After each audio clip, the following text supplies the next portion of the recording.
Oh, thank you very much for having me here today at the BTX Roadshow Asia.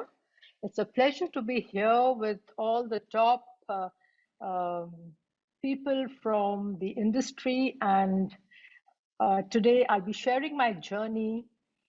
As you can see, I've been a pilot for many years now, 41 years to be precise. 1979 is the time that I first sat in the cockpit of a plane. And that's the year that I started flying solo also. So an age where it was a totally analog cockpit to now where we fly a digital cockpit. We are in the digital world. We are surrounded by technology, whether it's social media, whether it's instruments, whether it's our flying, our reporting, our training, weather reporting, everything has turned digital. And what a pleasure it is to be surrounded by this technology that we can use to the best of our ability and to make life so comfortable and enjoyable. Growing up, I was the younger of two girls, and thereafter my little younger brother was born. So till I was 8, we were just two of us. My parents brought both of us girls in a way that they did not differentiate between a boy or a girl. They allowed us to do everything that our hearts wanted. We rode cycles, we fell on the road. Uh, Nobody bothered. They allowed us to do anything. It was a time when I'm talking about actually the mid and the late 60s. I still remember I would be sitting in my neighbor's house in the living room. We would be around 9 or 10 children, and we would be watching a serial. And guess the name of that serial? It was Star Trek, none other than Star Trek. And to watch the Star Trek, to watch the starship flying into space, hurtling into space. And I can never forget, even though William Shatner may have never said it, but I still remember the words, "Beam me up, Scotty." And also the tagline, "To boldly go where no man has ever gone before." This was the way my life began.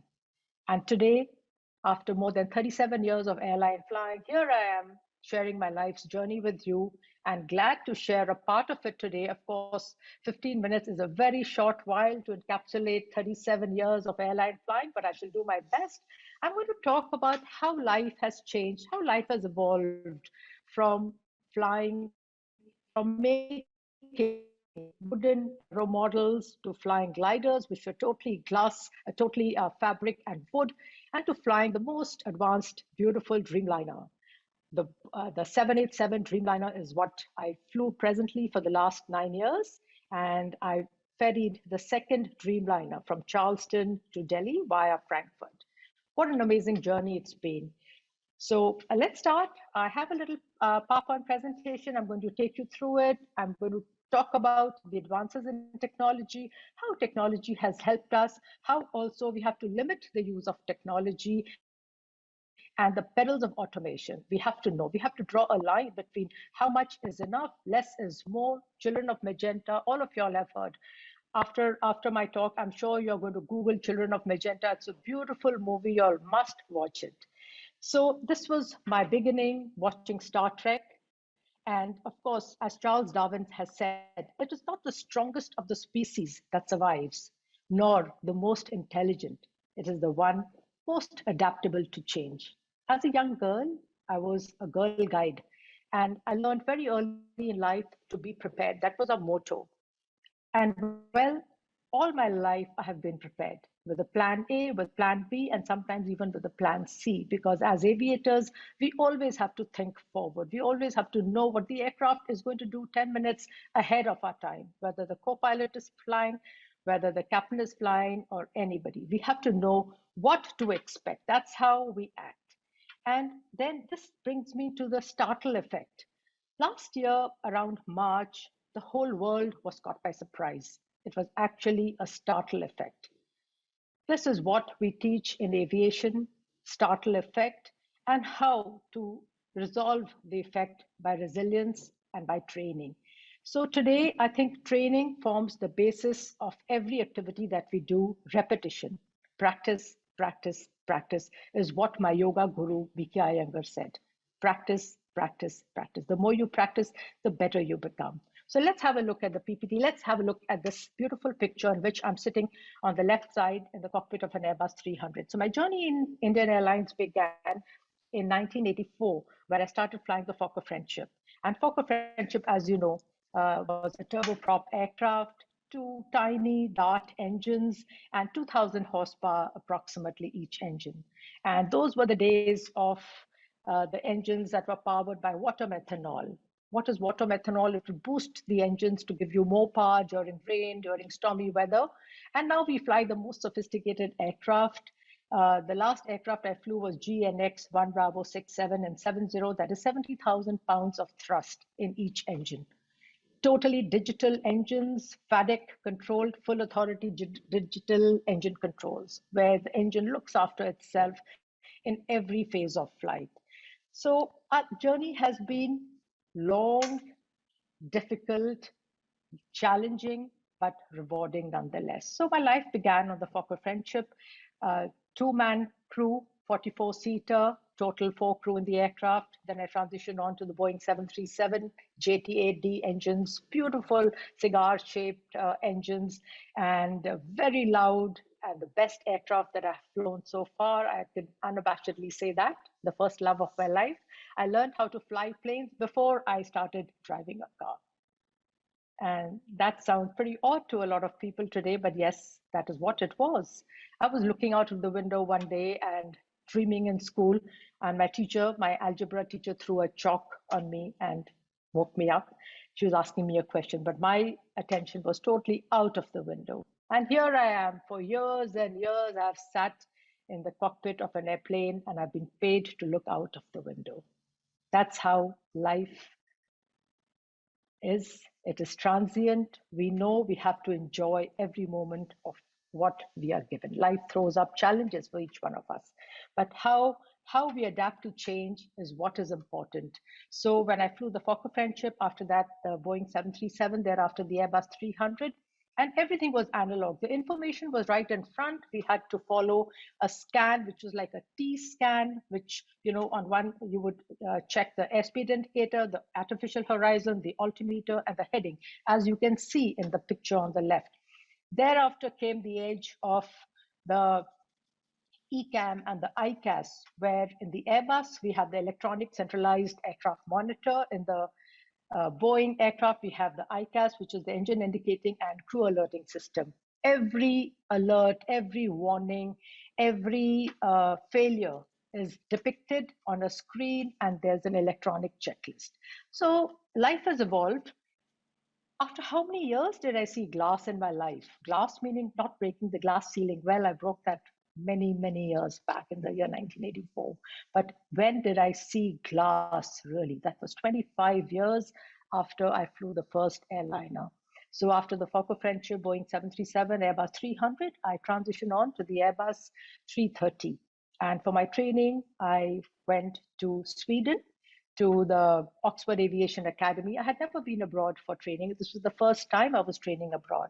And that is why I say change is so important, and you have to adapt and you have to learn to adapt. So this was a new way of life, a new way of living, new way of learning. First time I saw a multifunction display, I saw the glass, and it was really overwhelming. But the training was so good that it did not matter. It did not matter that it was totally new. We were overwhelmed, yes, because for 25 years, when you have flown an airline, and suddenly, you know, you see instruments where they're only numbers, and it's a depiction, it's a figure, it's a depiction of what is in the aircraft, and you have to say aloud the FPAs, you know, the flight path enunciation. You have to say it aloud, and also you realize that you cannot do the other person's work. From a 3-man cockpit of an Airbus 300, I transitioned onto the Airbus 330, which was a 2-man cockpit. And here we are, we had to do exactly what we were supposed to do. The left seat, meaning the captain, had to do what the captain was supposed to do. And the right seat, the co-pilot was supposed to do what he was supposed to do. You could not do something for the other person because the jobs are so specific. So let's see what all jobs are there. How has automation helped us? In a glass cockpit and an analog, of course, ease of use is there because everything is given in front of you. The reliability is there. In an analog cockpit, you have to look at things. You have to decipher for yourself what you want to see. Where is the information coming from? Which is the most important instrument to see? So all those things are, you are helped in a glass cockpit, where all the information is presented to you in front of you on two basic screens, one for the attitude, one for navigation. So one is the primary flight display and the other is the navigation display. So in two instruments, everything is in front of you. And if you were lucky to fly the 737 MAX or the 787 like I flew, I had everything. I didn't even have to look down on the instrument panel. I could just look up and there was a heads up display. If I show you over here in the previous picture, can you see my cursor? And you can see a thing hanging from the roof of the cockpit. That is a heads up display, where all the information of the primary flight display is replicated on it. So it helps you. You don't have to be heads down. You can keep looking out and you can keep flying. So now I would like to talk about the training aspect. Earlier, so many years back, it was all skill-based. Whatever you did, you had to perform, you had to show your instructors how well you could fly, but now it's all competency-based. And competency in such a way that you have to we talk about UPRT, which is upset prevention recovery training. Thereafter, we are moving into EBT, which is evidence-based training. Over here, we look at a lot of skills which were normally earlier you could not train for them and you could not check them. So these are the 9 competencies that we look at. And alphabetically, if I go through them, there is application of procedures, there is communication, there's flight path management automation, there's flight path management manual flying, then there's knowledge, there's leadership and teamwork, then problem solving and decision making, which is very important, situational awareness and workload management. When we talk about workload management and situational awareness, I think it's very easy to get lost where a lot of instruments are concerned, because if something fails, you may not be able to make out what has happened and what has failed. So you may lose situational awareness, and in the meanwhile, something else may fail, So these are the perils of automation. We get so used to automation that sometimes we are not able to function without the level of automation that we may have. We are now going to transit also onto TIT, which is the training of aircrew and train aircrew competency using eye tracking. So if I'm going to look left, the computer is going to tell me that I was looking left, and this is the screen that I was looking at. So these are the advances in technology. It's going to be wonderful. I'm just talking about flying, but how about space? Wally Wallace, Mary Wallace Funk, Wally Funk, as we know her now, the whole world knows her. I've known her for the last 45 years. She was the first safety instructor, safety investigator with FAA, and thereafter with NTSB. 82 years old, yet full of vigor, full of vitality, enthusiastic and upright. And if she can do it, then yes, we too can.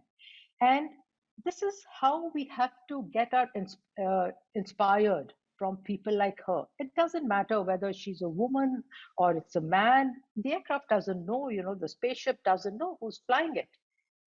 It's how we fly, how we conduct ourselves.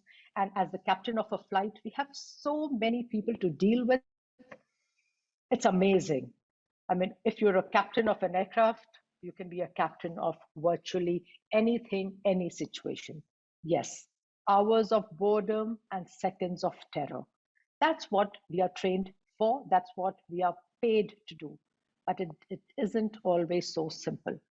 Once I was taking off from an international airport, and generally after 400 feet or maybe around 1,000 feet, you would engage the autopilot. The co-pilot was flying, and you engage the autopilot.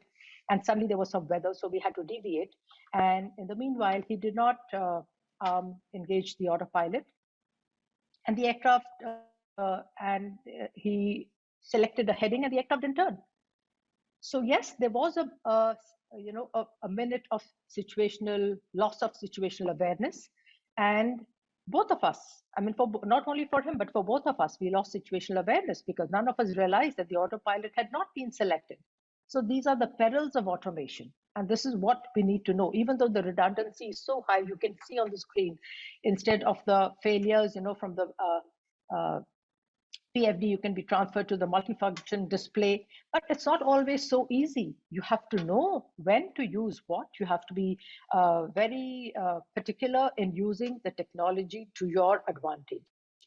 How about weather? So if we go to the next page, we look at weather. Forecasting has become so accurate. We have SIGMETs, we have terminal area forecasts, we have trends, we have early trends, to give us the weather. Then we have data mining and we have benchmarking. So we have so many airlines which take part in a program together called Turbulence Aware. That's an IATA program. It's an excellent program. If an airline is a member of Turbulence Aware, then you can know where are the areas of intense turbulence, where are the jet streams, how can we avoid them, what levels do we fly at, and so on and so forth. It makes our life so much easier. It makes flying so much more comfortable for the passengers as well as for the crew. Then we talk about our long range flying. So we talk about ETOPS, we talk about EDTO, which is extended diversion time operations. Earlier, we could only fly for 1 hour. Now we can fly up to 3 hours on a single engine.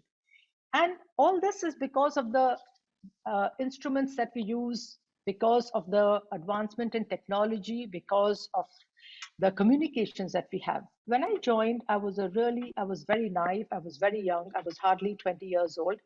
And one of the pilots called me to a Boeing 737 and said, when you press a button, you can talk to anybody in the world. And I believed him. And I came out with starry eyes and they all made fun of me.